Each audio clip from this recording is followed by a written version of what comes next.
दिल्लीमध्ये भाजपच्या केंद्रीय निवडणूक समितीची बैठक सुरू आहे। दरम्यान महाराष्ट्रातल्या 23 खासदारांचा रिपोर्ट या बैठकीत दिला जाणार आहे। लोकसभा निवडणूक निरीक्षकांनी 23 खासदारांसोबत आपल्या पक्षश्रेष्ठींकडे त्यांचा अहवाल पाठवलाय।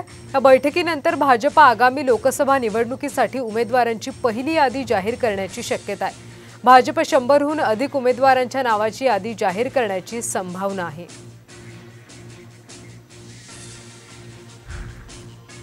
तिकडे आनंदराव अडसूळ आणि अभिषेक अडसूळ हे नवनीत राणा यांचा प्रचार करतील असं आमदार रवी राणा यांनी म्हटलंय।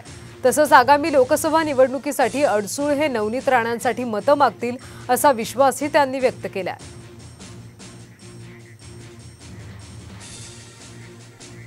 या ठिकाणी मी एवढं नक्कीच सांगेल, आनंदराव अडसूळ आणि अभिजित अडसूळ आणि आदरणीय महाराष्ट्र राज्याचे मुख्यमंत्री एकनाथजी शिंदे हे आचारसंहितेनंतर खासदार नवनीत राणांच्या प्रचाराला आपल्याला दिसतील। आणि त्याच्यामध्ये जरी आनंदराव अडसूळ हे सिनियर आहे, पण मला विश्वास आहे येणाऱ्या काळामध्ये खासदार नवनीत राणांचा झेंडा हातामध्ये घेऊन त्यांच्यासाठी मतं मागतील हा विश्वास मला आहे।